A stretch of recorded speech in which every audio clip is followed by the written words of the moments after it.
Okay, good morning, good afternoon, good evening, wherever you are in the world. This is Grant Cameron, and this is a special triangle panel that was actually the idea of my assistant, Nicole Sackich, who is here today, and will be sort of moderating this discussion. WestJet used to say, as you got on the plane, to make sure you had your seatbelts fastened because we're about to go very, very fast. I think it'll be the same thing. Triangle's become a big story. We're going to start with Bob McGuire, who's here today. But let me go through who the panel is. We have two panels. One is today, one is tomorrow. I'm joined, as I said before, by my assistant, Nicole Sackich, who's going to host this.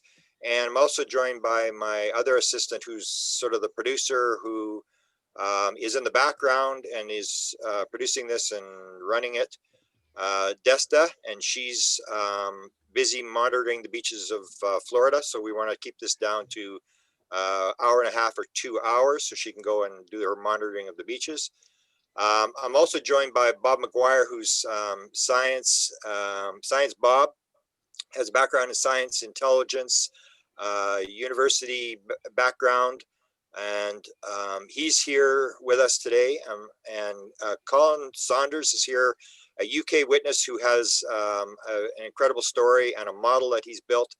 I'm also joined today by Dale Brown, who's the MUFON State Director for North Dakota. Now, North Dakota is the state that attaches to Manitoba, where I live. So I've been down with Dale Brown and with Kelly Gessner, who was going to be here today, his assistant at MUFON, but she's had some health problems her whole life and she's not doing well today. So we'll talk to Dale, and eventually Dale and I and Kelly will do a interview. We were actually involved, if you've heard the story about the nuclear missiles and UFOs, I was down there investigating, and we actually went and we were documenting a story about Kelly's involvement with a nuclear missile encounter with a UFO. I'm also joined by Joe Buchman, who has run for political office, was one of the moderators for the citizens hearing for UFO Disclosure 2013, and he will talk about his triangle encounter. Also joined by Stephen Greenstreet from the New York Post, has done a lot of stuff on UFOs, and I'm very proud that he's actually was one of the few reporter people who actually brought up the Wilson document and actually sort of looked into it. And I'm also joined by Debz Buller, who's an experiencer who I have interviewed on my White House UFO Grant Cameron YouTube panel or channel. So welcome everybody, and we're going to play 3 short clips from 3 other witnesses today. Some of the witnesses I actually took off the panel because they're very big witnesses. One is Lynn Katai, who did the Phoenix Lights story. We actually have a full interview with her, and she brought up some new stuff that I'd never heard before. She's on her 4th edition of her book. We also did Linda Zimmerman, who we're going to play a couple-minute clip of her. She did the Hudson Valley UFO sightings, has written 3 books on the subject, and talks about the triangle sightings there. And I think we also today may be doing Chris Peters, who's a producer in Los Angeles, and we will do his little clip of his encounters with triangles. So I'll turn it over to Nicole, and I guess we'll start with Bob McGuire. I just wanted to say a quick welcome to everybody. And yes, we, I think, are in the middle of Trianglepalooza, as I've been calling it this week. And it's really been amazing. And I'd like to thank all of you for being a part of this today. So Bob, you were kind of at the beginning starting this triangle madness with us. So we'll turn it over to you, and you can tell us about your triangle experience of what you've seen and what you've heard. Mine is not as great as all of yours, but I did have this interesting experience. So I ended a 27-year-long career in the intelligence community in 2010.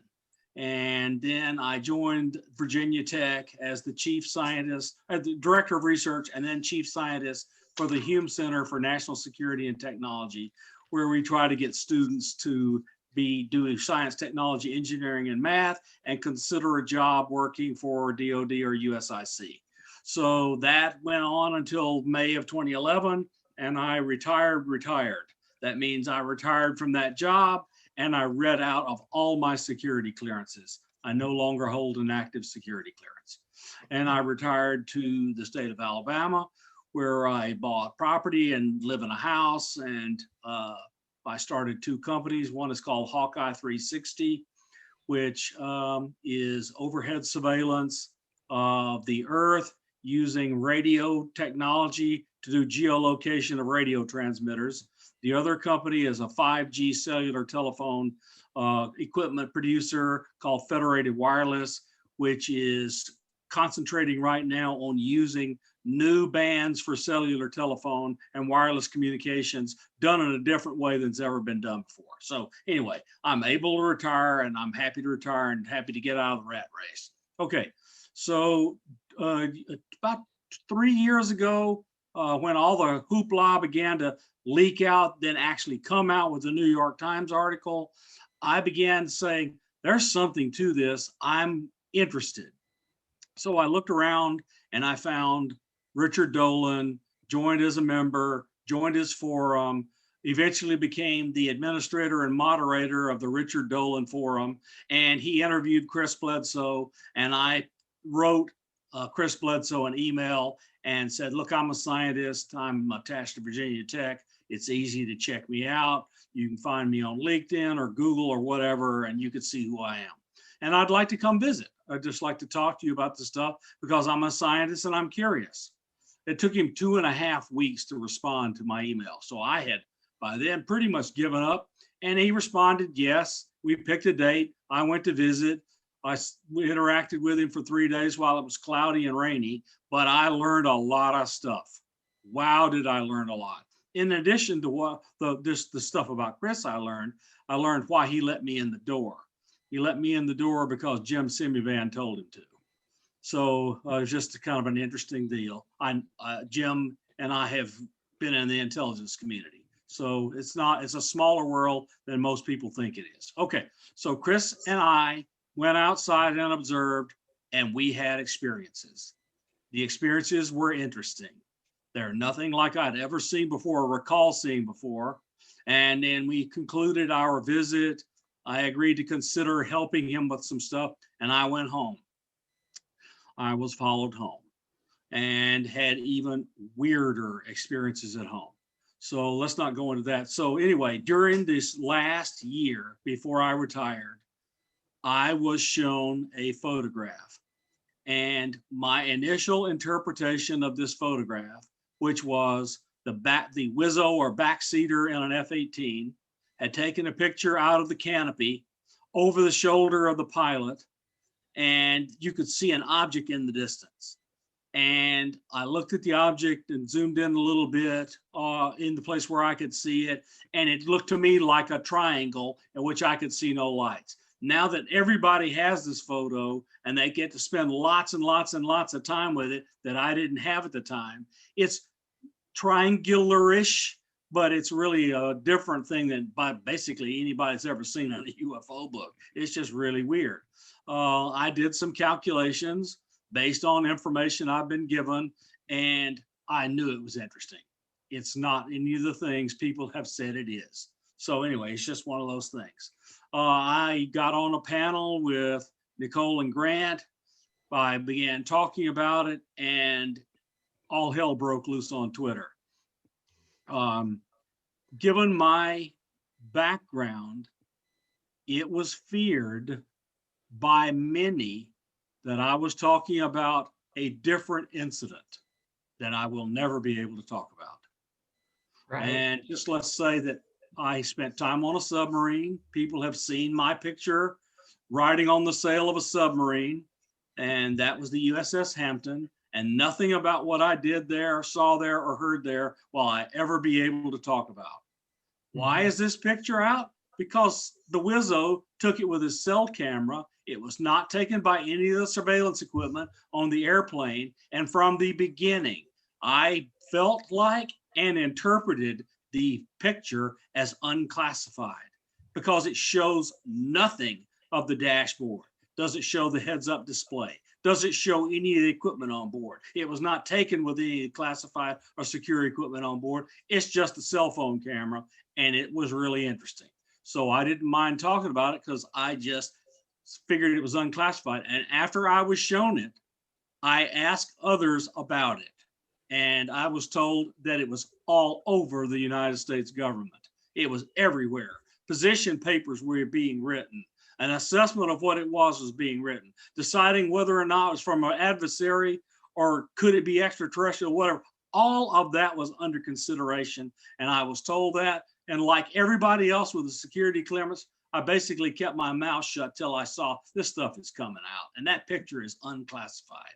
So I talked about it with Grant and Nicole, and it blew up. So that's it for me. Thanks for talking about it. Yep, happy to.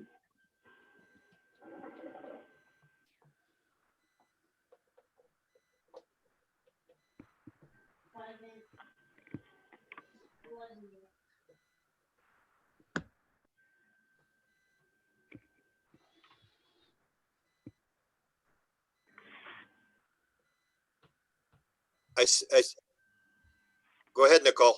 Oh, I'm sorry. I was dealing with the inventor, so I apologize. And yeah, Bob, thank you for that rundown. And it still is an impressive picture. And like you said, you know, it has some details on it that we really haven't seen before, where we would say immediately, oh, that's the classic iconic triangle that we have seen before. So I think we will still follow up on that. And it's going to continue to be passed around, of course, now that it's out in the community. And it's just so very interesting. And I think this could lead us into... May I make one more comment? Look, the United States government and the US military, they don't put out pictures or go to all that trouble for a balloon. Right. I'm sorry, they don't. And the very notion is absolutely ridiculous. So anyway, that's it. Thank you, Bob. And why don't we move down my line here and let's hear from Joe Buckman.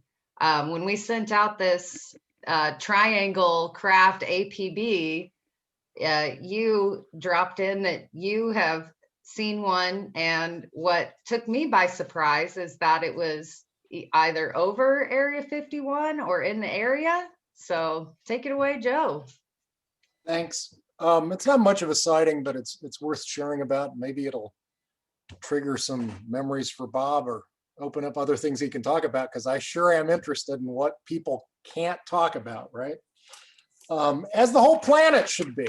I mean, if we're not alone in the universe, this is a birthright issue. And when I ran for Congress, I phrased it in those terms. And what I called for the first time I ran in 2008 and again in 2017, we got to have Congress pass protection of whistleblowers on this issue. We've got to have, after that legislation passes, open hearings. And as far as I'm concerned, well, let me say it before I share that, I respect people honoring contracts. You sign paper, you agree to certain terms, you honor that. I have no problem with that. For that individual. But I think that these non-disclosure agreements are anti-constitutional and unethical, and perhaps even to be extreme evil. And I've encountered people who've carried heavy burdens having signed such paperwork. One, a good friend of mine who became chief director of medical operations in Houston, wasn't technically chief medical officer, that's a political position in DC, but he did all the physicals and all the astronauts and had hoped to fly. And another friend who was a chief briefing officer for the chairman of the Joint Chiefs, and he passed away last year. And the burden that I could sense in them for having signed these non-disclosure agreements is extreme. And the things they would really like to talk about, as one of them told me, there's things I would like to talk about even with my own wife that I think are very important. Can't talk about it. If I did, they would find out. I'm not sure who they is.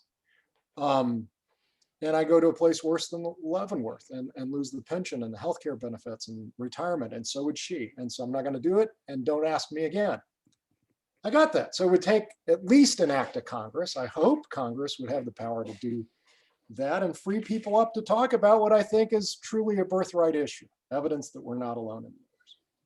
Then to back up, Bob shared a little bit about his background. I was interested in radio from 6th grade. I built a crystal set. And then I was on the air by junior high school. And my high school had a radio station, and then I was getting paid commercial gigs before I graduated high school, working as an overnight board operator on an AM station, and eventually got an FCC first class license, which is the commercial version of the amateur radio Bob and I were talking about before the recording started here on Zoom. So I've had a lifelong interest in that, and bought an RV in 1998. And within a month, I was down at Area 51, not inside the border of the base, but outside, just looking at the nighttime sky. And I've been down there. I've got journals. I should add it all up, but I bet over 100 nights in the last 23 years, easily over 100 nights, just watching the sky outside of that base. And I met a very interesting character there in Rachel, a guy named Chuck Clark, who is the author of the annually updated guide to Area 51 and S4. Shows you where the border is, gives you a lot of advice about how to be safe out in the desert. And Chuck was also an electronics geek, like I guess we all are. And he was going to run around and maintain the battery operated TV repeaters. This is before cable, before satellite, in the late 90s though. And they would have big antennas up on the hillside, pick up the signals out of Vegas, and then retransmit them on a UHF frequency for the locals. And and he knew I had worked in commercial TV, so we ran around, and then I went back to his trailer before the FBI raided it. That was only a few months later. And he showed me something that James Fox is now talking about, that James had also seen. And that was a VHS tape recorded by, James didn't remember this, but I do. Chuck told me it was recorded by a couple of professional TV or Hollywood type guys, production people out of LA. I think they worked for a broadcast television station, but it could have been a production house. And they came with a broadcast quality equipment and recorded a classic out of Close Encounters of the Third Kind ship coming right over their car at where the black mailbox used to be. And Chuck had a VHS dub of that. I'm like, well, we got to get these guys to release this information. He's like, well, they can't. And he told me the reason, a pretty good reason, has nothing to do with UFO secrecy or any of that, very personal issue, which I don't want to repeat right now, but they had a good reason for not coming public. So James is now trying to find these guys and other witnesses who remember seeing this tape that Chuck showed. So I asked Chuck, I said, where's the best place to go spend the night and look at Area 51? He said, well, people go too close to the base, and the closer you get to the base, there's a ridge line and it blocks your view of the sky. So you actually see more of the airspace further away. It's a little counterintuitive. So there's a great little spot right off Highway 375. It drops down, curves around. There's no light pollution. You don't see the headlights of cars, but you can see more of the airspace. It's called the Hidden Campsite in his guide to Area 51. That's where I've camped those 100 nights. Only once have I ever seen another human being camping there. And it's on BLM land, so it's just free. So I was down there watching the base, and I got video of a point of light tooling along just above the ridgeline. So if I'd been closer, the ridgeline would have blocked it. Nothing much to that.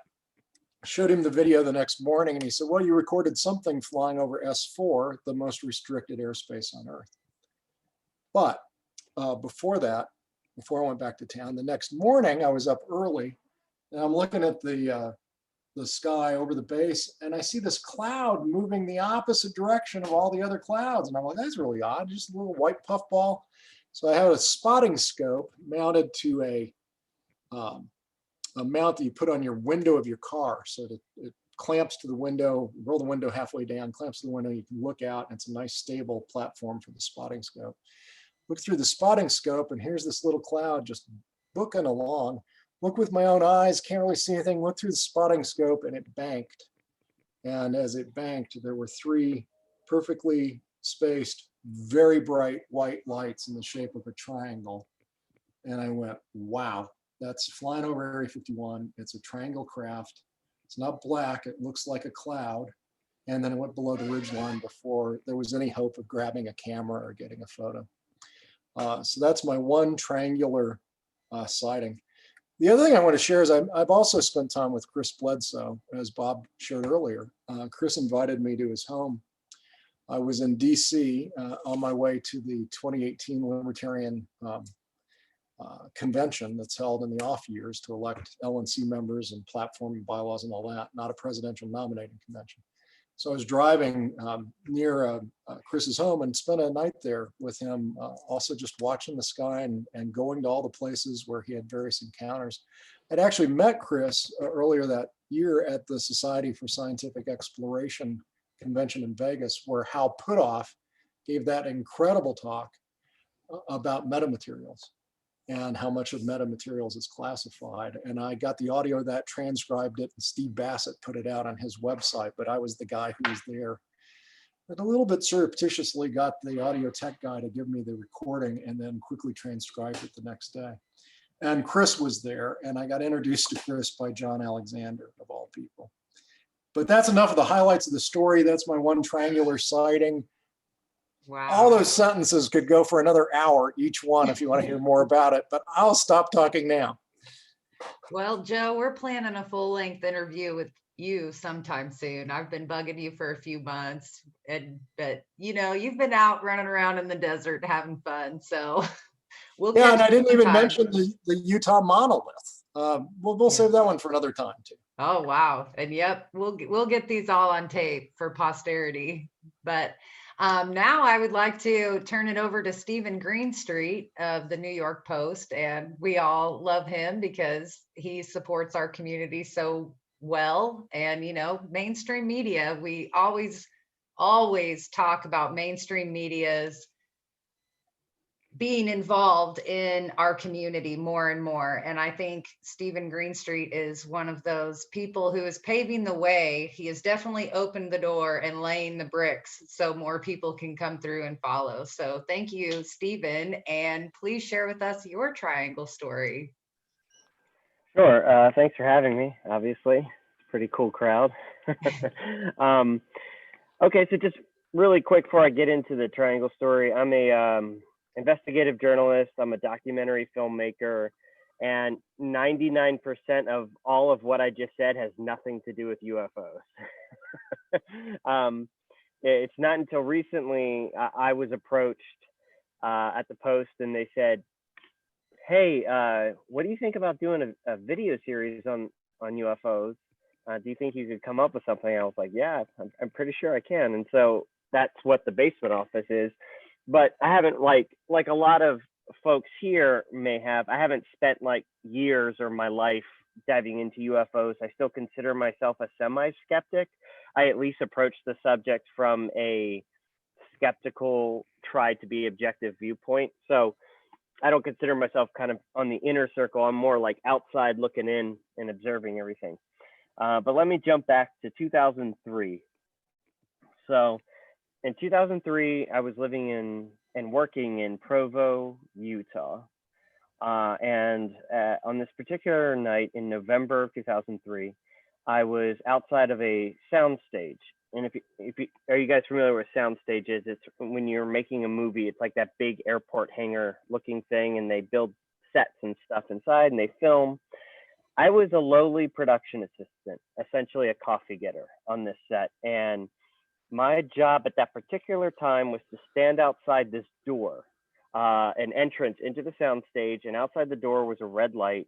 And when it's on, that means do not come in, we're filming. And so I was right outside the door, kind of like a guard or whatever. It's nighttime, it's about 8 p.m. I'm standing out there, and I wasn't looking up in the sky, I was kind of like looking straight ahead. The mountains there were in this direction, so I was looking east. And something caught my eye, and I looked up, and I saw a triangle of blue lights. There was no body. It was just two lines like this. There was nothing in between, just like this, solid black with 6 to 9 bright blue lights on the bottom, moving from south to north. And originally, I had been to an air show before. I had seen a B-2 bomber. So originally in my brain, I'm going, this is a B-2 bomber.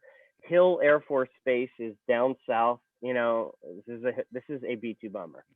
And then when it hit the zenith, when it hit directly above me, I kept waiting for the sound of a jet, which is you would hear from something that massive. The size estimate is bigger than a golf ball. If I held at arm's length, the object was bigger than a golf ball, and it made no noise, zero noise. And at the point where I expected, because it also wasn't that high, I estimate maybe 2,000 feet. At the point I expected that audio to hit my ears, my heart started going like this, bum, bum, bum, bum, bum, bum, bum. And I could feel my adrenaline. I was scared. I was like mesmerized and weirded out by how can something so large be right there and not make noise? It must be a balloon. But it wasn't a balloon, because the wind was flying at that point east to west, and it was flying through the wind in a straight line. It wasn't moving, or it was straight line. And so it couldn't have been something light, or it was something solid and large. It made no noise. And I remember the feeling that I described in the aftermath was one of, it felt like a personal moment. Like it felt, in retrospect, it felt like a private moment. And Nick Pope on the show, I did an episode about this. Nick Pope brought up, he said, it's almost as if you were being shown something. You were being shown something. And I was like, that's weird, you know? But, you know, that notwithstanding, I do remember my emotions, and my emotions was I was mesmerized, I was confused, I was scared, and I'll never forget it. And it also wasn't a cloud. I mean, when it got directly above me, I could see it more clearly. And just that shape, just two sticks stuck together, black with blue lights on the bottoms. I was like, never seen anything like that before. Never since seen something like that. Skinwalker Ranch, from where I was, is about, I want to say 65 miles to the east. I mean, as the bird flies, just boom, 65 miles there. Area 51, as you know, west, hop, skip, and a jump west of me. Part of my brain still to this day thinks it was something human-made, experimental aircraft. There are Air Force bases in the area. There are testing grounds in the area. But it's that emotion that keeps me from fully believing that it was something human.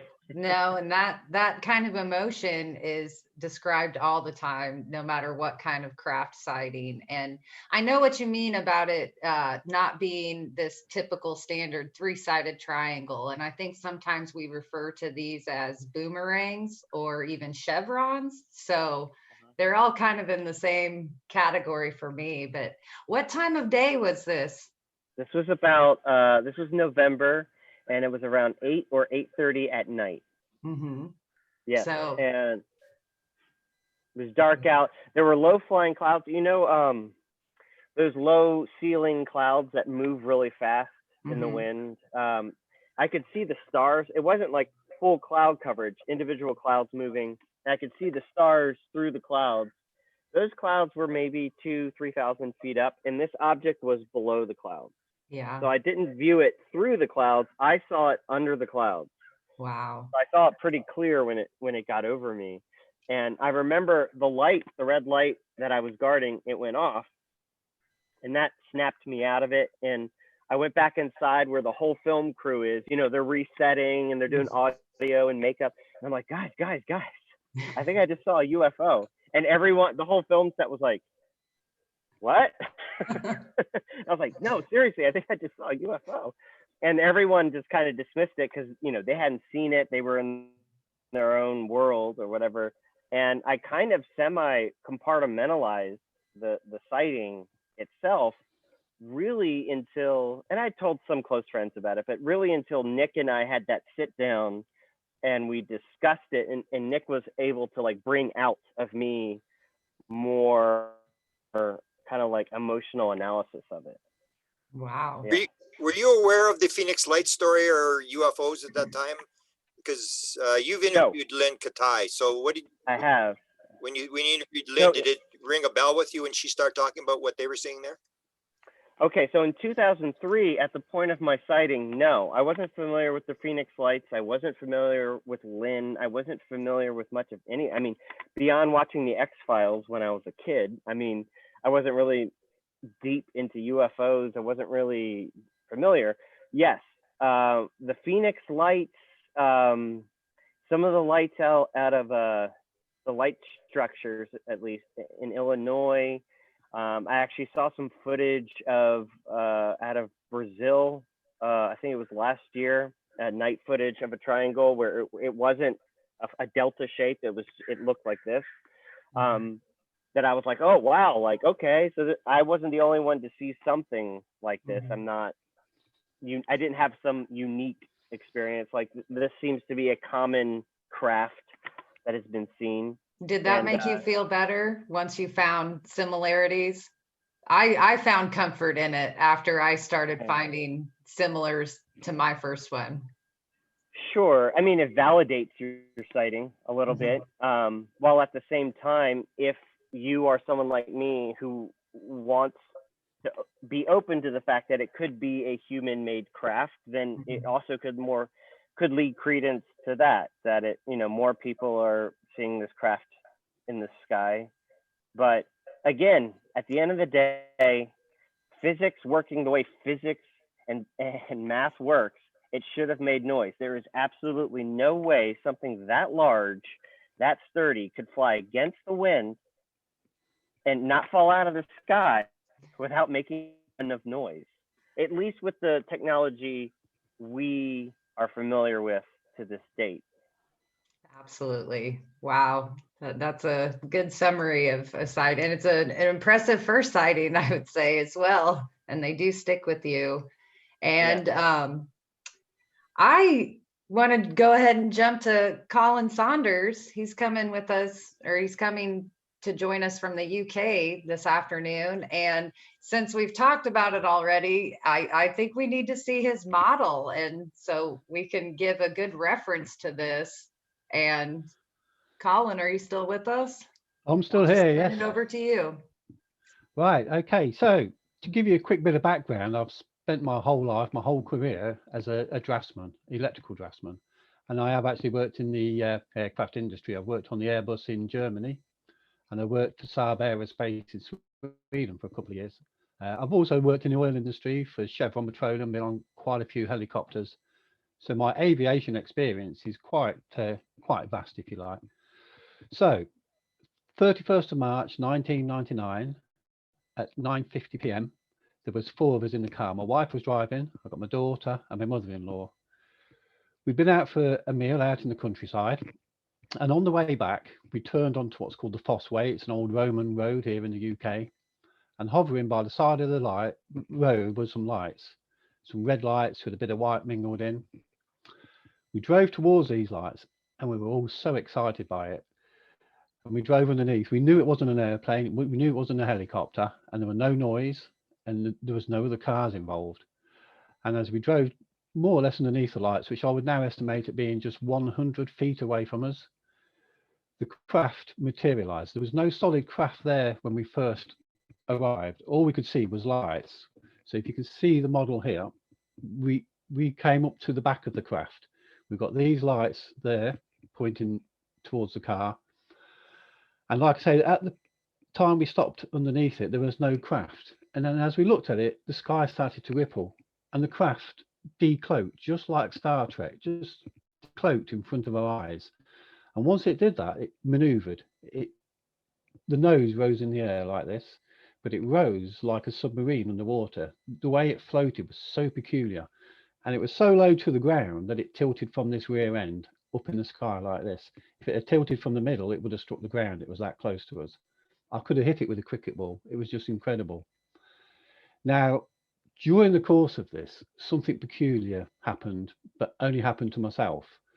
Once the craft tilted up like this, all of a sudden, it was like somebody put some binoculars in front of my eyes. These details on the craft was right in front of me, like 6 foot away.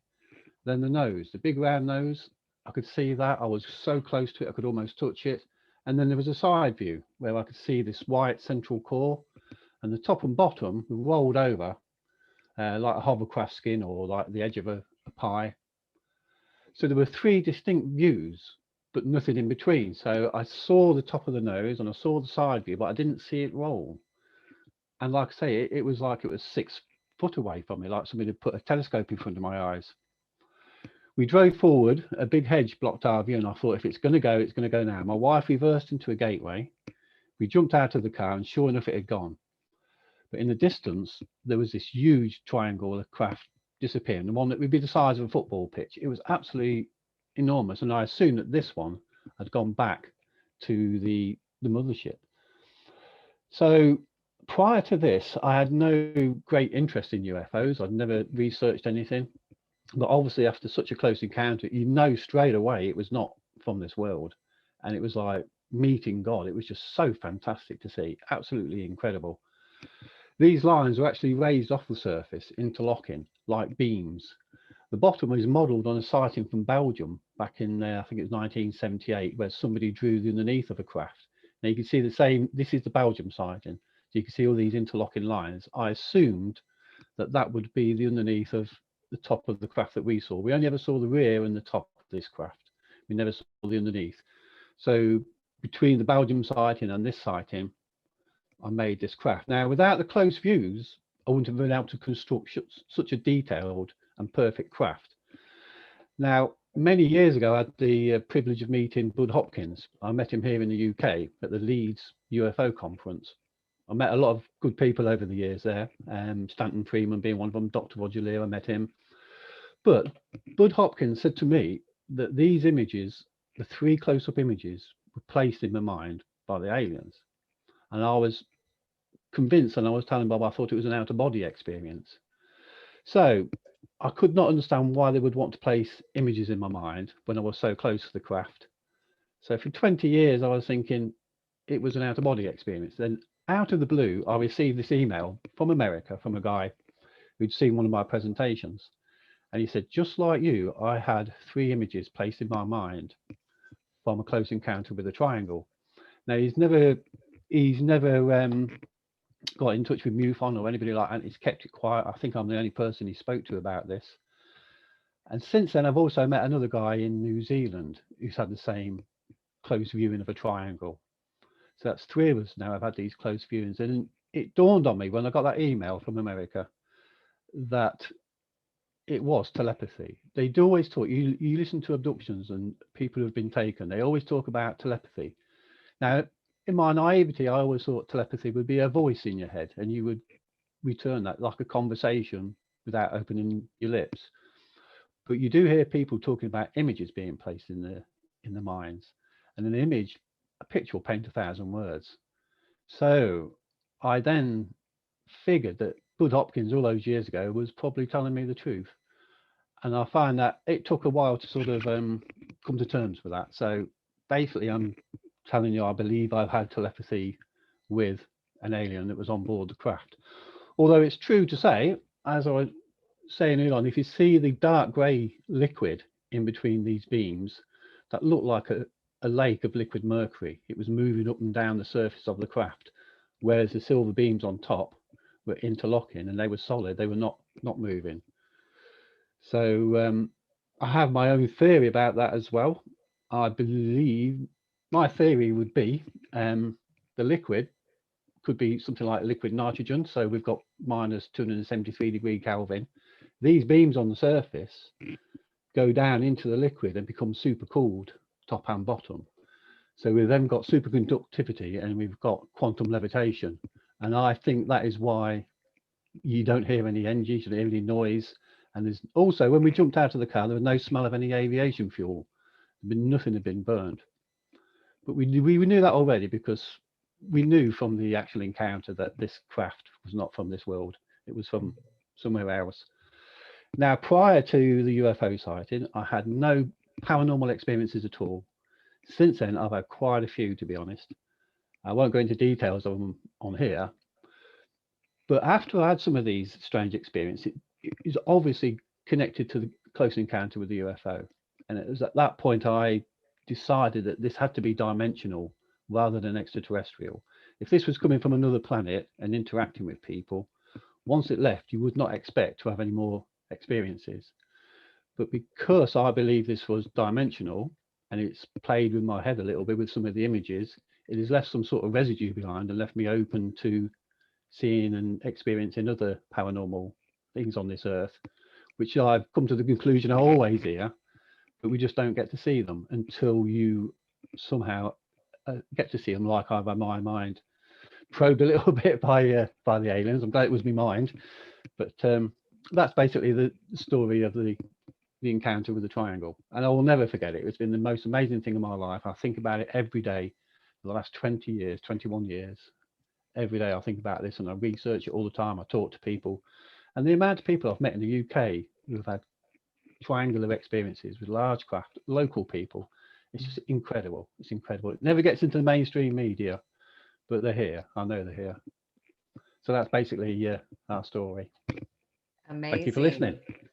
And you know, Yeah, I think it's so wonderful. I heard you mention that you collaborated and pulled the underside from the Belgium triangles, and we'll be discussing that one tomorrow.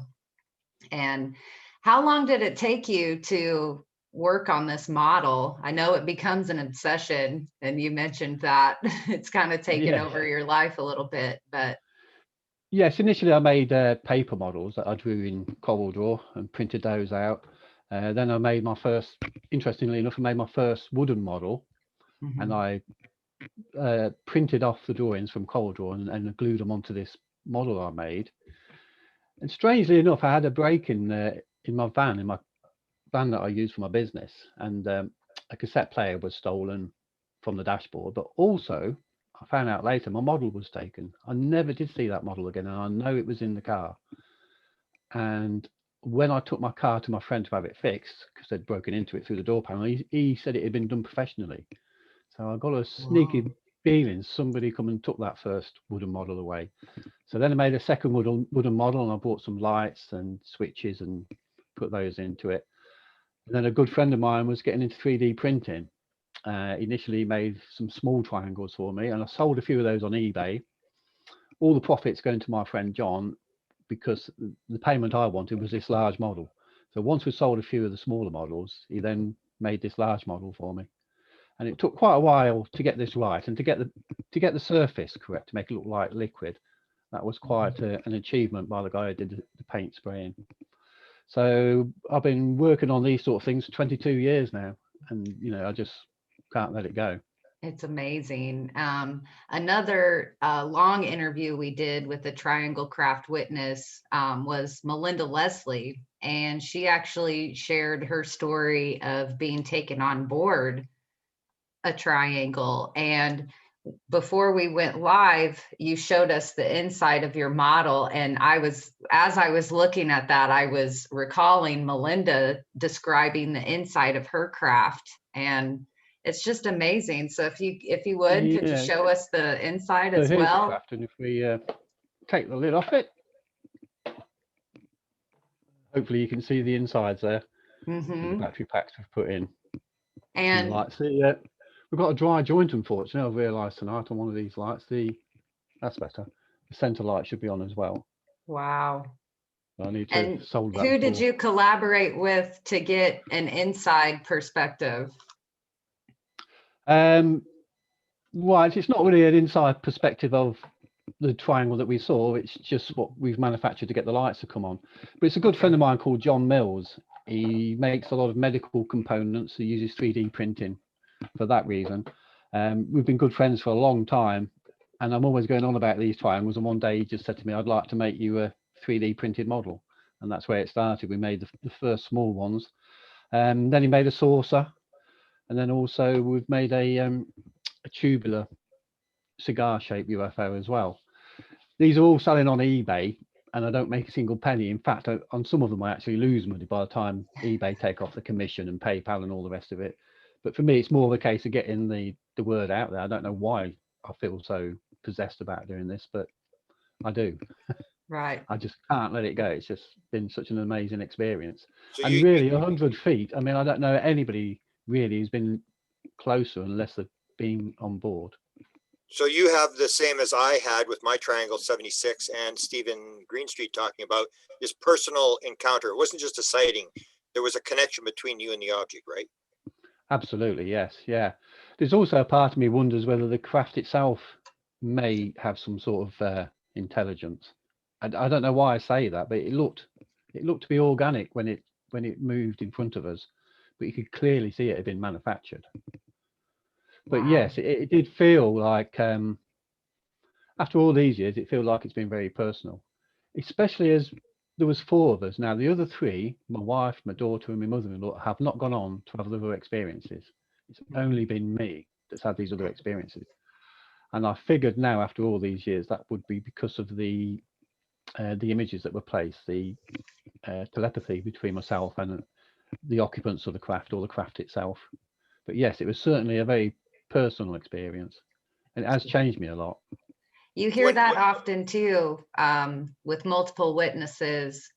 I know my first sighting, I was the one that took away the personal message. The other 2 witnesses have just, blown it off over the years and haven't dove into this world like I have. And that's one thing I found, like when I asked Stephen if he found comfort in finding other stories, that was one thing that gave me comfort, is hearing all these multiple witness sightings where one person can have this profound experience while the others, sharing it, it's not quite at that level. So thank you so much for sharing this. And I first saw your models on Facebook, I think about 3 years ago. And I was just floored then. I think I took some screenshots of them, and I was just blown away. I'm like, this is so detailed. And thank you so much, Colin. That's great. Thank you. Thank you for that. We're going to move this along to Debs, and we'll let her join in this discussion. Thanks so much for your time. Thanks, Nicole, and thank you, Colin. I'm Debs. I go by Debs Shakti. That's kind of my spiritual name, yogic name. I won't go into a long detail about who I am or what I've done in the past, other than to say I have been a lifelong experiencer, and not just extraterrestrial, but interdimensional. I came in as an interdimensional being myself, where I've had all of these experiences with other beings, other layers of life, other frequencies. I can see and utilize energy in different ways. And I have all the clairs. So I'm clairsentient, clairaudient, all of that. Exercise telepathy, not just telepathy, telepathy. So I can really merge and connect with people and other beings. I think they're all people. And to be honest with you, after almost 65 years of being this way, I have to say, I truly think whatever we're connecting with, whatever we're making contact with, is just us on different quantum levels, different frequencies. It's just us. We're interacting with ourselves, so it's, when you say you feel like you've had a personal experience, yes, you have. You are making contact with the deeper part of yourself, or if you want to give it a little more of a zoomed out perspective, with your relatives. I was deeply moved by all of these stories that we've been hearing today, but especially I want to just speak to Stephen and to Colin for a second about what you experienced. I've had literally tens of thousands of sightings every day. I have contact, and most of them, there are sightings of craft or beings, and some of them are just telepathic. But many of those craft have been either chevron or triangular in shape. Some have been the giant mothership, Close Encounters of the Third Kind of ships, little tiny orbs, all of that. But I do want to say, Stephen, the shape that you're talking about, 4 years ago, I was just driving on the highway, commuting from my corporate job, which I won't go into what I do in the corporate world. I've always been a professional corporate person, as well as all this woo-woo stuff.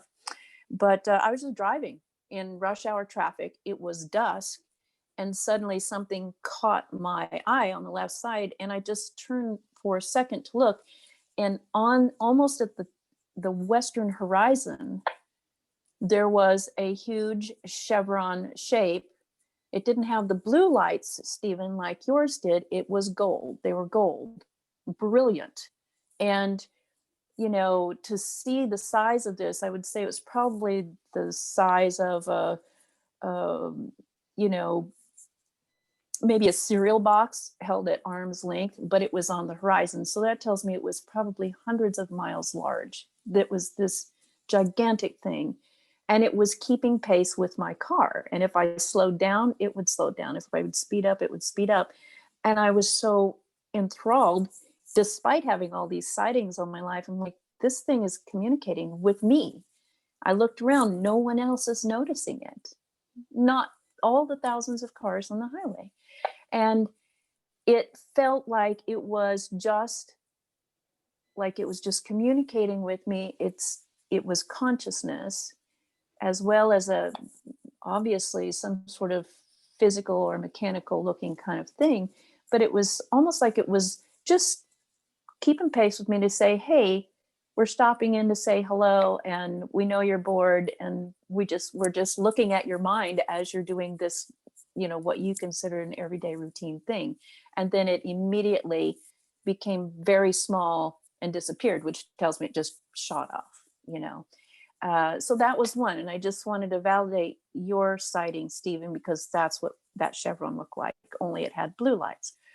Colin, your model made me weep when you showed it earlier before we went on live, because that is what most of the triangular craft that I have experienced in my life look like, including the designs on them, including what you say is that mutable liquid mercury kind of film that goes between those silver designs, but even the shape, the light in the center, the 3-point lights and the lights at the back, all of those I can corroborate with you.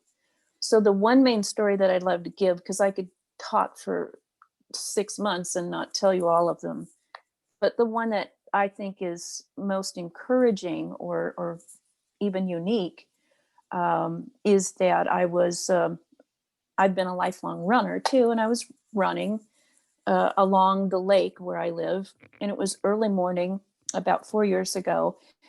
And, you know, it was a fall day, and usually you'll get some fog, you know, in the early morning hours when the sun's coming up. It's been chilly overnight. There's some fog coming off the lake and so forth.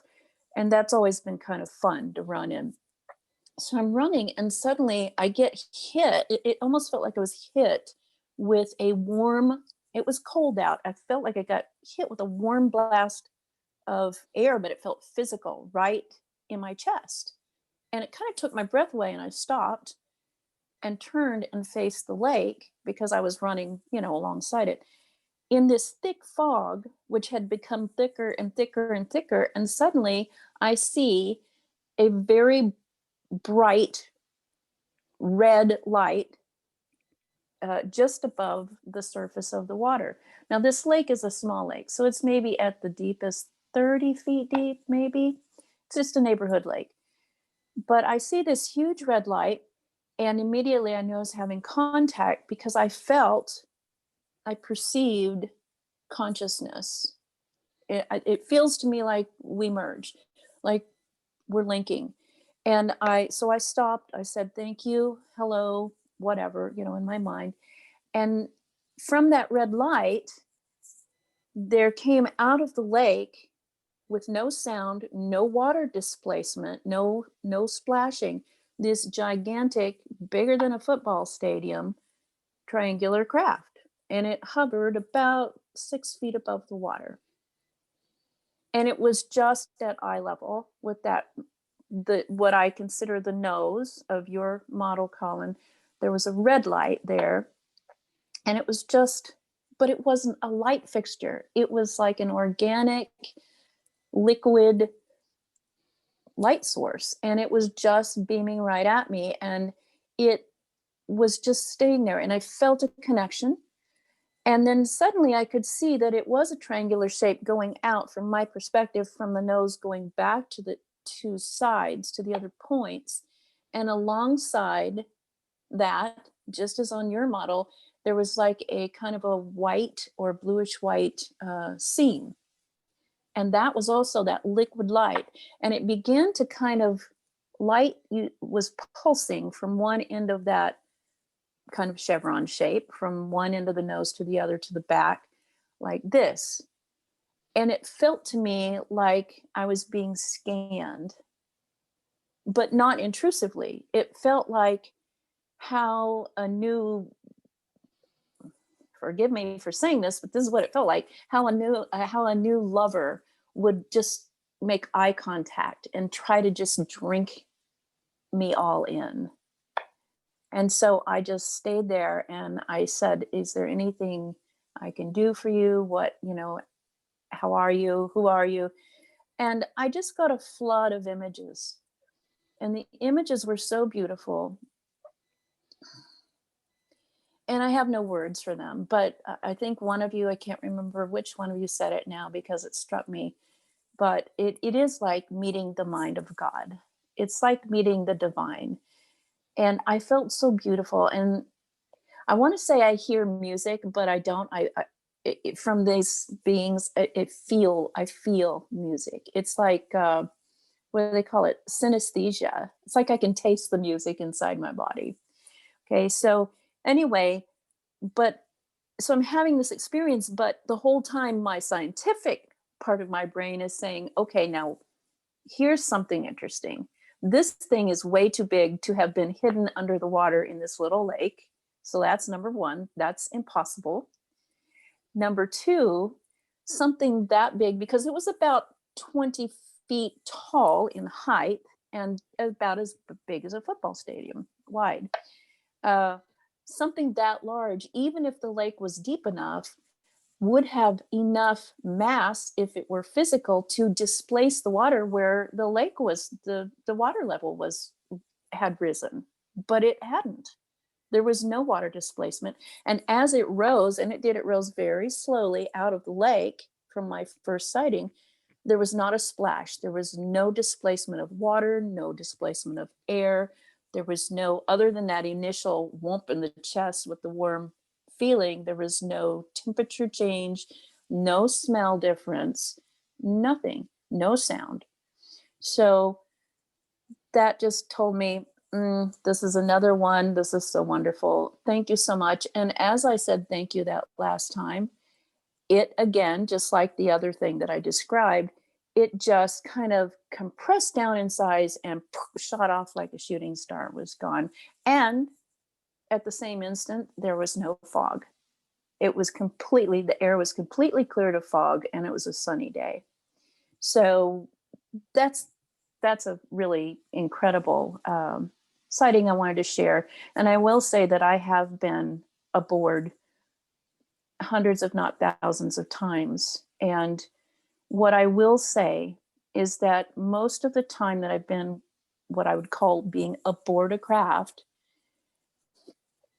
I don't feel like it's so much being aboard something, even though it looks like you are in a room or in a space of some place. I believe that it is that consciousness or group of consciousness and myself meeting in a non-local point of reality. I truly do. And they give us these visuals so that we don't feel so freaked out that we're, out of our comfort zone. But often the space will be translucent and I can see. When I was a child, I was in one, and I had been hiking in the woods, and suddenly I was in one, and the bottom of the ship, if you will, was translucent, and I could look down and see where I had been in the woods. I could see probably because they wanted me to be reassured I was okay, that, you know, I had a point of reference.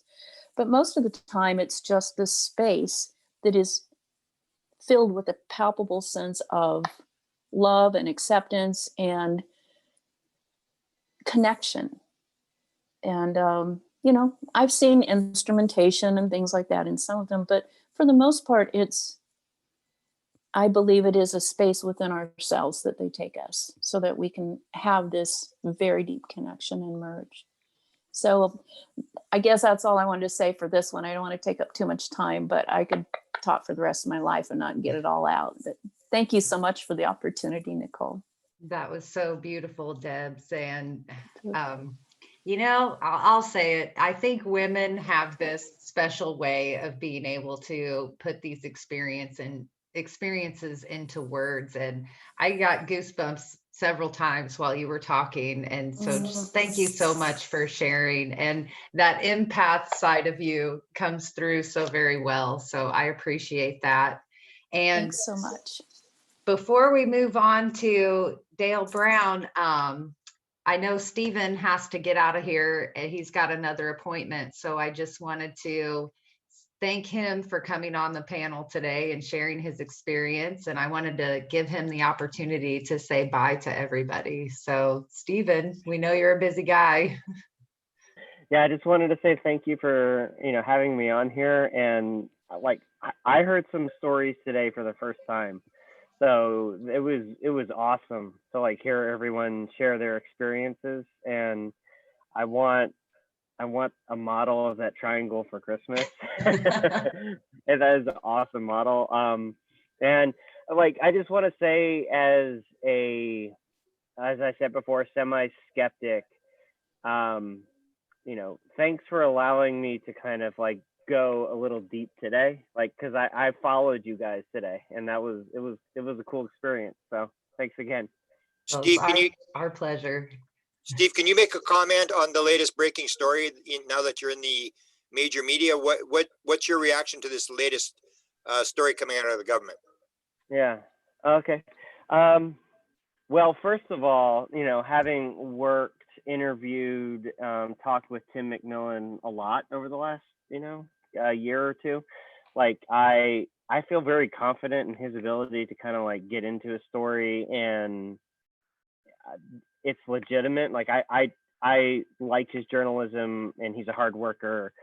So it's great. It's fantastic. And I think the biggest thing that stuck with me about the story is, and it's something boring, is, he mentions in the article how the way the government works, leadership positions are coming and going, and who's in charge of the DoD today, maybe someone new tomorrow, and who's in charge of X program could be moved to a different department in a week. And I brought this up on Twitter, like, are you really going to entrust something so sensitive and something so potentially important and,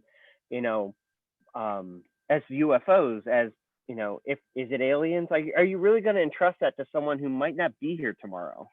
Are you really going to entrust that information to a department or something that is temporary? Or, the next president's coming in, so I guess that goes away. So it doesn't ring true to me that you necessarily would put all your eggs in a certain DoD basket, or, that you would want to like remove it and put it into a more permanent bubble or a more permanent pocket.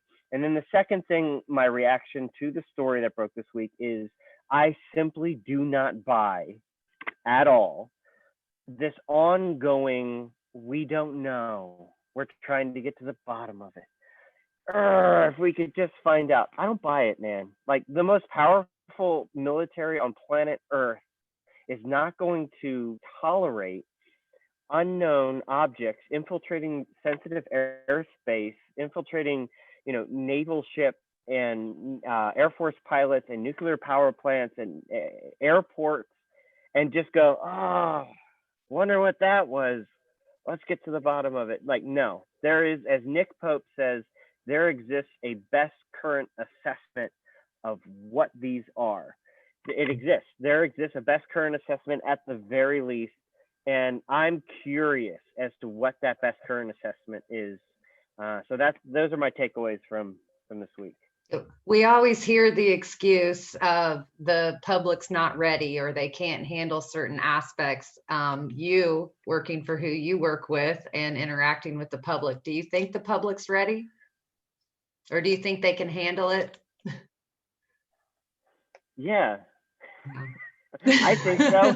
I don't know. Like, I think we as a populace, as an organism of people, I think we adapt pretty well. I mean, humanity's been through a lot of crazy, horrible, positive changes and stuff. Like, yeah, I think so.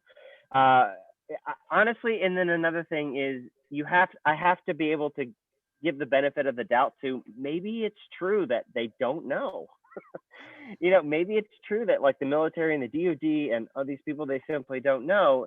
And the most powerful country on planet Earth admitting they have no control, I think it could be a pride thing. You know, it could be an ego thing where it's like, we don't want to admit that we have no handle on this. That's also a possibility. Wonderful. Well, we'll let you get scooting now. Thank you again so much and enjoy the rest of your day. Yeah. All right, guys. Thank you. Bye-bye.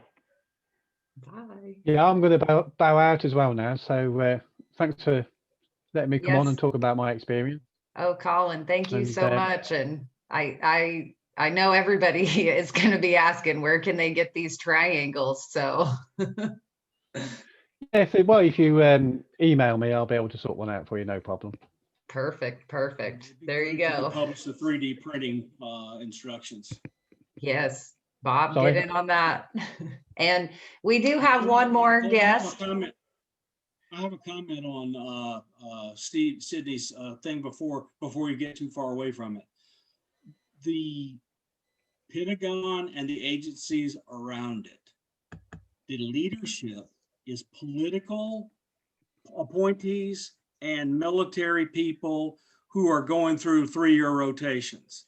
But the vast majority of people who work in those departments are permanent civilian employees, and in them is invested the corporate memory. Thank you for clarifying that, Bob. And yes, that's why we bring you on. You always drop these little knowledge bombs on us about the intelligence community and give us details on that I think in the general community, we just don't know about. We don't know how these things operate and the structure that's in place and behind it. And we do have one more guest tonight, and Grant gave him a little bit of an introduction. We have Dale Brown with us. And so if he would like to join this discussion and tell us about his triangle sighting. Did we lose him? Dale, you're muted, so you'll have to hit your little microphone button.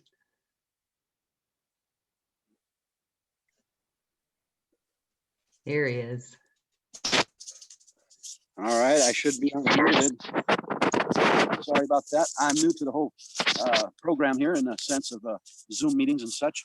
I hope you can see me okay. I'm in a remote location. I live in the hills and I get very bad reception. So I chose to come down where I would get a greater reception. And I need to clarify something immediately. Dale, did you want to share camera as well? Because you can click the little camera icon and it will share your video screen. It's on the bottom left. Yes, I'm trying to get my phone to work with me here. Okay. We can hear you loud and clear though. There's your picture. All right, hopefully you can see me well enough here. Wonderful. As I say, I'm in a remote location because I don't get reception where I live very readily. I need to clarify something though, and that is that Grant has introduced me as the state director of North Dakota MUFON, and that was true in the past, but at the current time, I'm an inactive field investigator due to some health concerns and other private matters, including death threats. I had decided to just step away from it, but part of the reason that I'm no longer an active field investigator and we no longer have official North Dakota MUFON chapter is due to the fact that we were not able to get enough people to come forward to fill the official positions to satisfy the state's requirements. So can you still hear me okay? Yep. Okay. All right.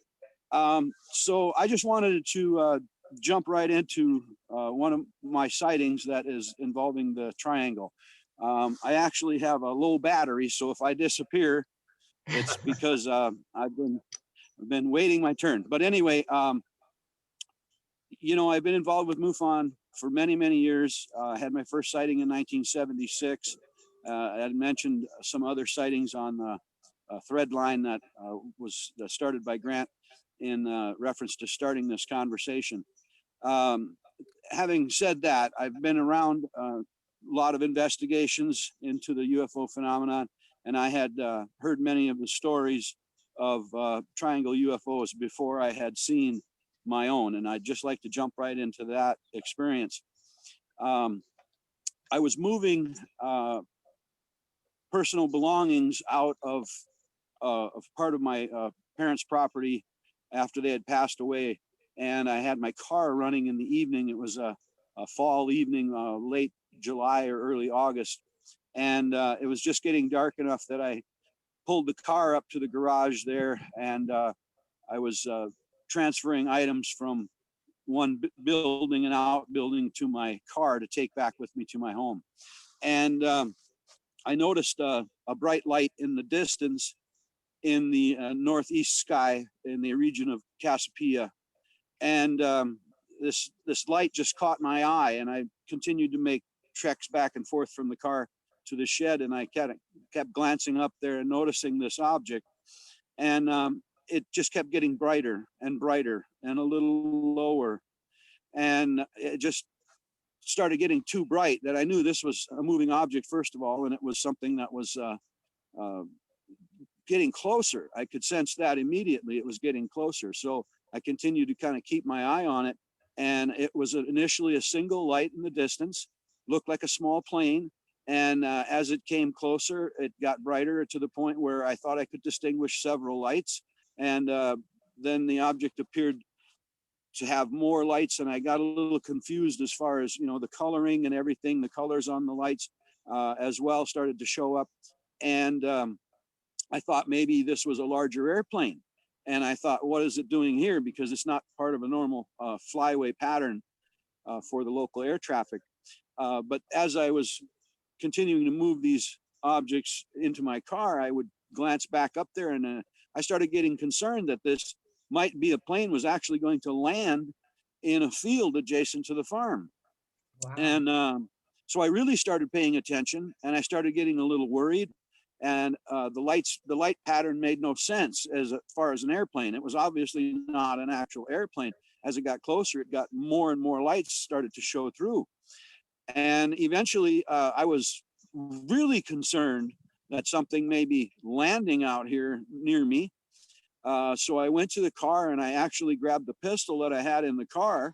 I was that concerned. It was getting that close, and it seemed to be making an approach as if it was going to be landing in the field adjacent to the farm. So I had the car lights on. It was dusk. I had the car lights on. And as this object approached, it basically started to materialize with so many lights, I couldn't really discern the shape of it any longer. There were so many lights, it didn't make any sense in my mind. I have a model here that one of my witnesses had made.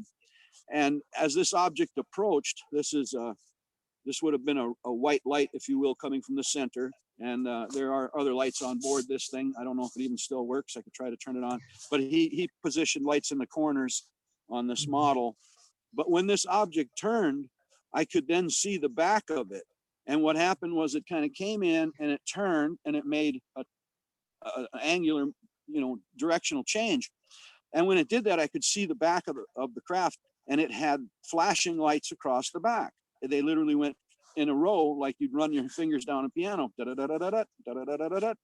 And I thought to myself, well, that's exactly what my witnesses have been telling me they've been seeing.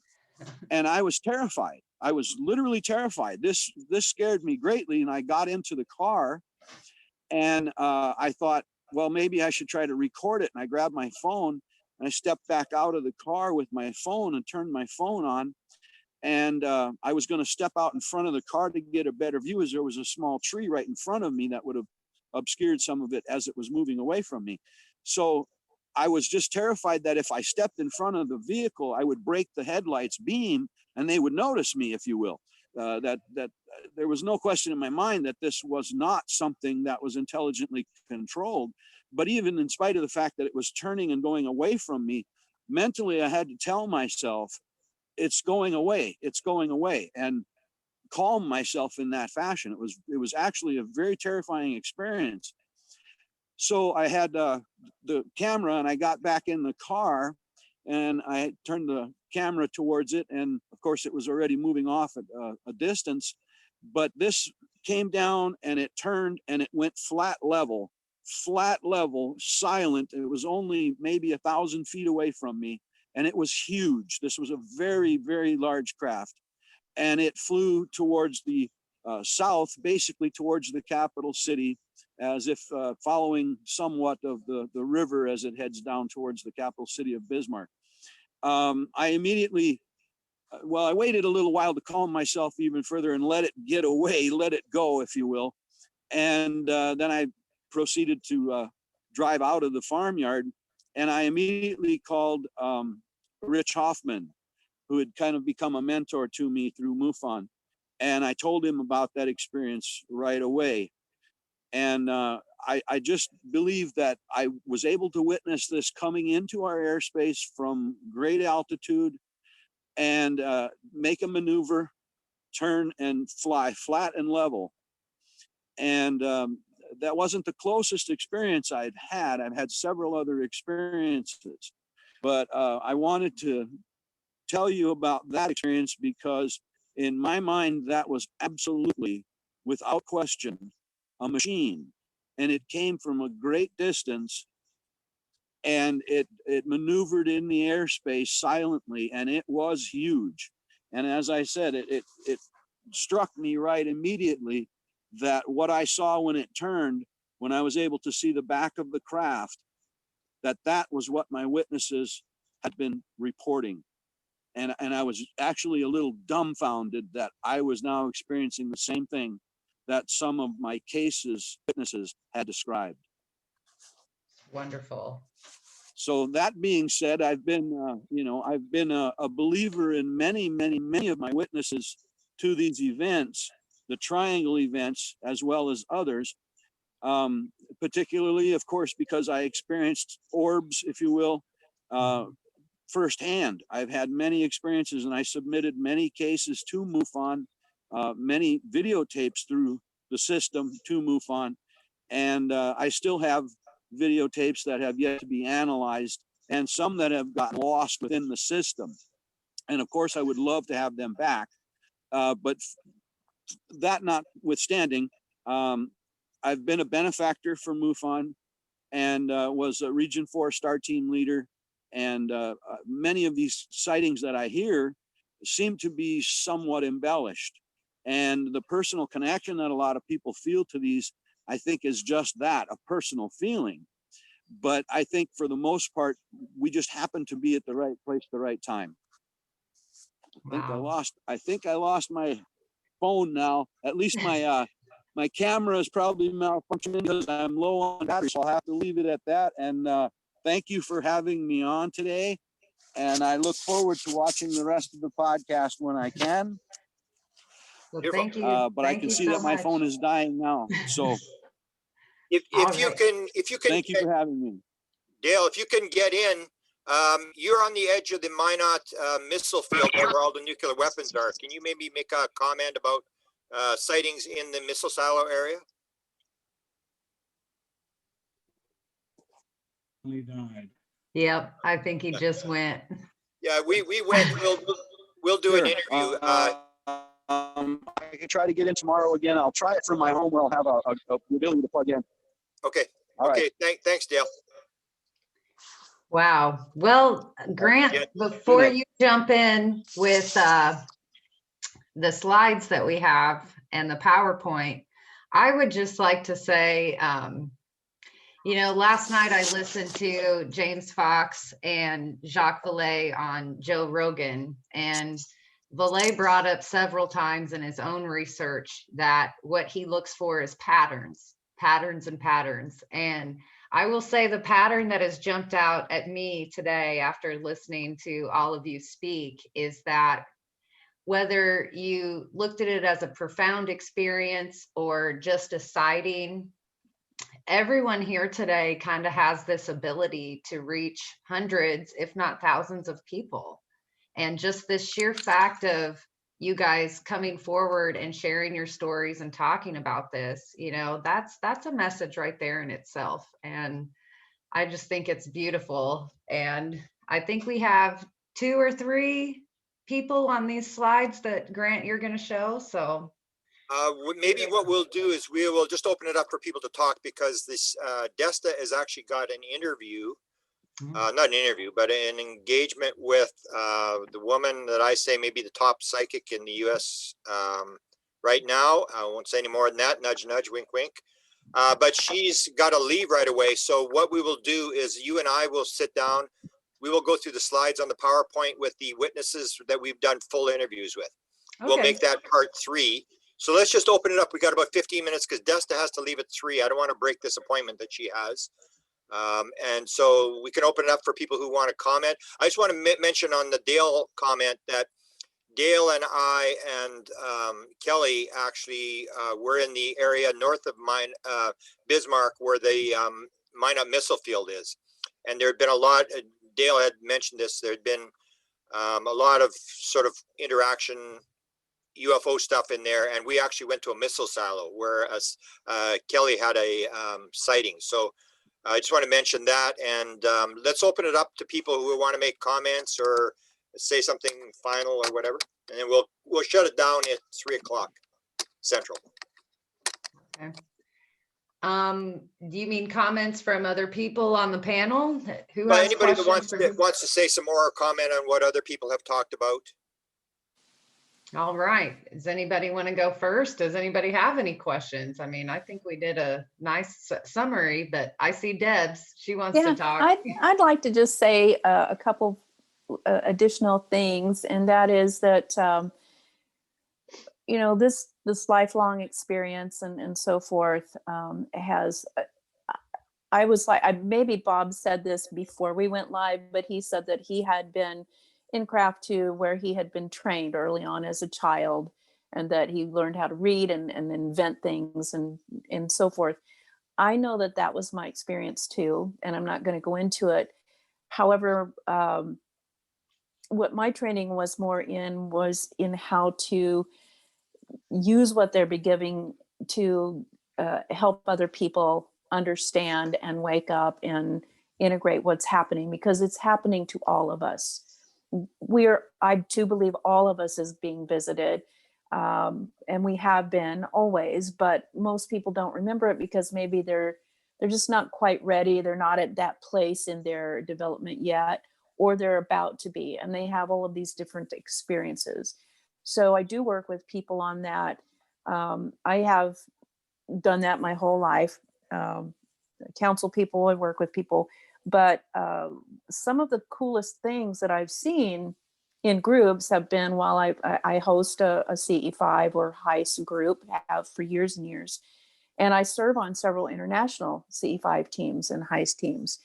You can be sitting in a circle or be with a group of people who are super high level experiencers, all of you, and you can have an experience, you can see, you can have a sighting, you can have an interaction with a being, and absolutely no one else in that group, even of these high level people, will experience that or even know that it's happened.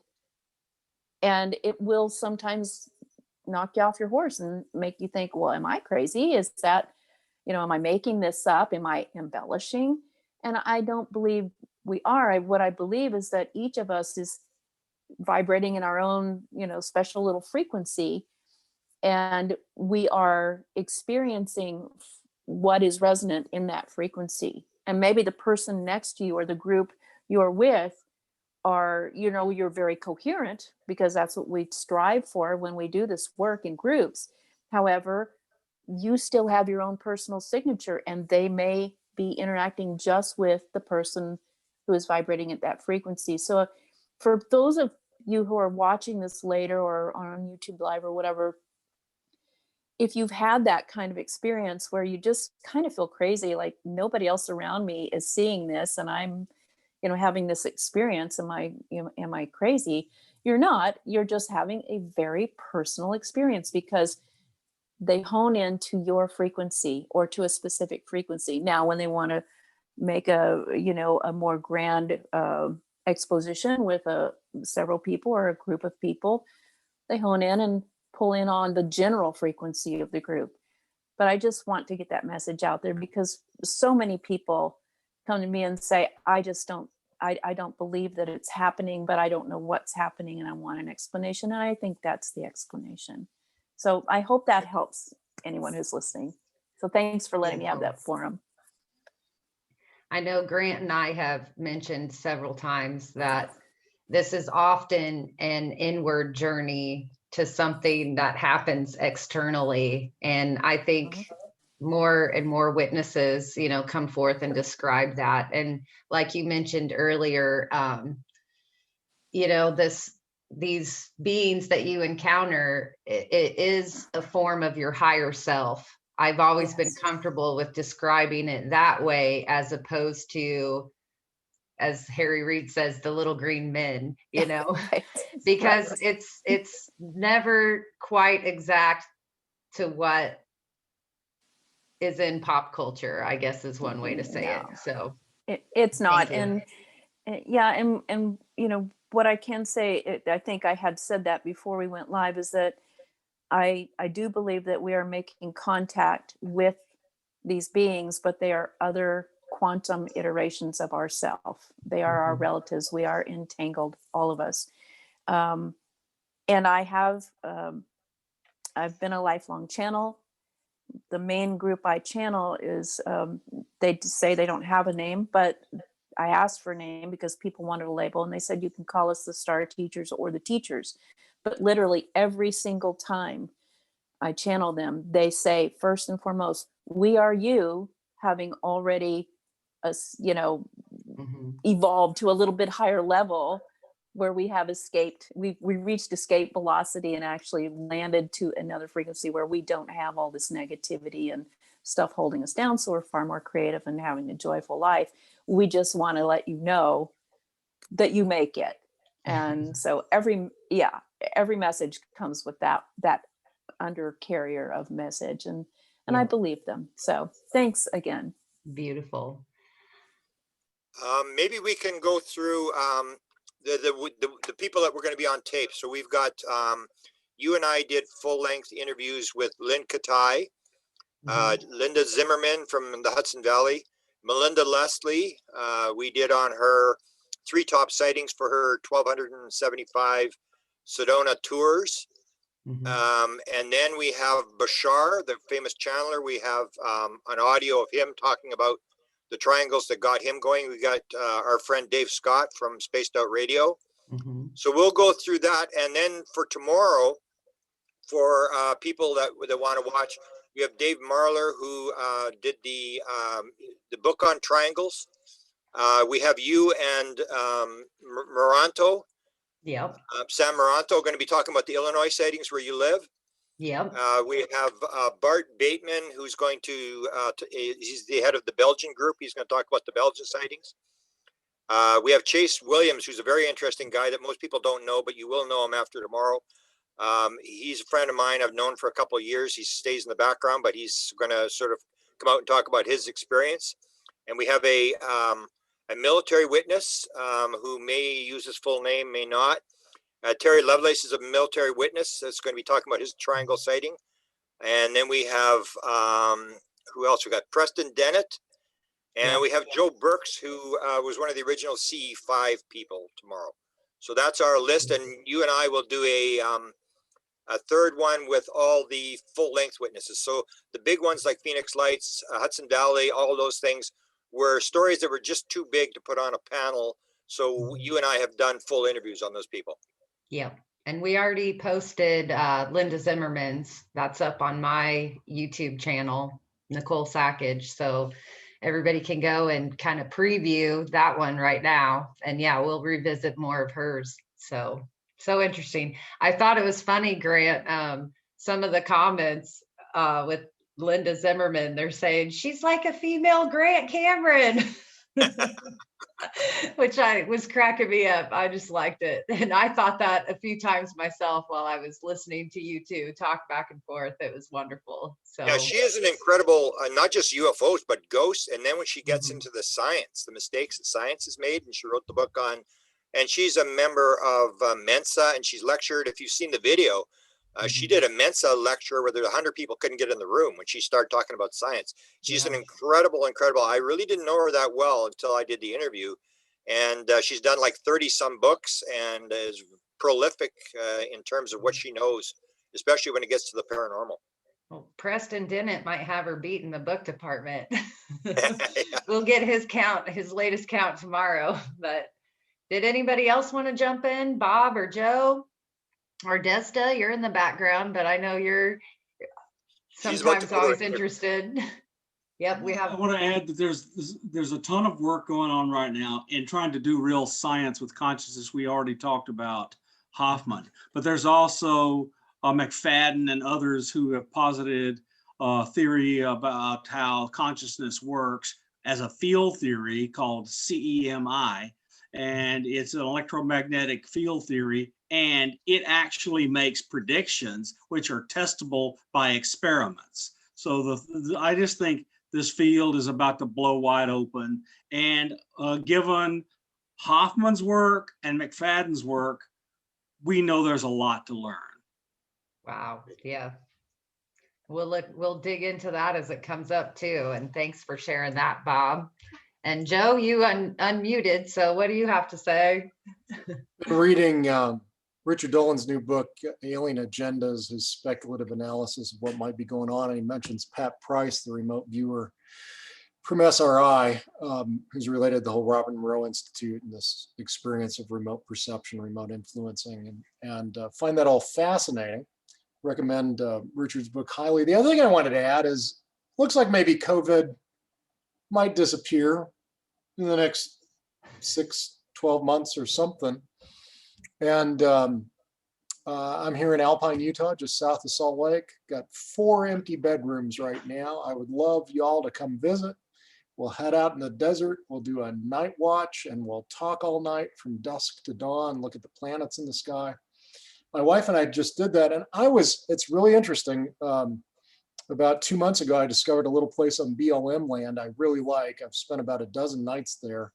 5 of them with my wife. And in one night we saw Jupiter, Saturn, Mars, Venus, and Mercury all in the same night. Wow. Along with a setting 1-day-old crescent moon and then all those planets. I never thought I'd see that in one night. That campsite was about 20 miles away by air from where the Utah monolith was. Wow. I'm pretty sure it's a work of art. I've been to Burning Man since 2010. I volunteer. I'm on conference calls for planning the event. Hopefully it'll happen this year or next year. I think it's a work of art. It's a Burning Man type thing. I predict performance artists are going to cover the planet with monoliths now just for fun. Yeah. And then once they have 1,000, 10,000 monoliths out there, the aliens could put one out and we wouldn't even know because it'll be covered up by all this performance art. The same way the truth of this issue is covered up by so much other stuff, that's the hardest thing I think for us as researchers is to sift through the elements of what is truly extraordinary from the stuff that is intentionally poured out there by governments to hide it, and just all the 3-ring circus stuff that's around it from people who are clearly in need of some sort of psychological intervention to help them recover from their insanities. But those are my final closing thoughts. This has been great fun. I'm really grateful to you and Grant for putting this together and for everybody who shared, especially Bob. Late at night, enough alcohol out there in the desert in Utah. Submarines, I'm going to Bob. come and bring my Celestron 14 and my amateur radio and my Sky Hub. So it'll be man, I would, you know what? Awesome. I goof around a lot, but when you say that, I'm sincerely offering that invitation. Come on That's out. great. I'll love to do it. All right, guys. Cool. Thank you. And thank you, Desta, for making this work. Thank you. Yeah. Thanks, Thanks, everyone. Bye. Thanks. All right.